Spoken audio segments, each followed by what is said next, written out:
Make sure the milk intake tube is correctly inserted in the bottom of the milk container lid. Then fill the milk container with fresh cold milk, not exceeding the max level.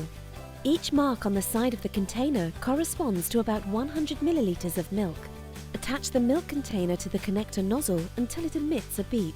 Place a suitably large cup under the spout and outlets.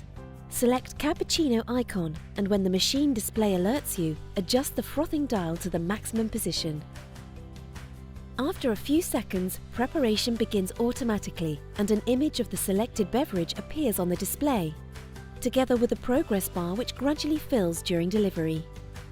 You can prepare other one-touch recipes such as cafe latte or latte macchiato by adjusting the dial to min or medium positions after pressing the relevant recipe button. After each use, place a container under the spout and turn the dial to clean.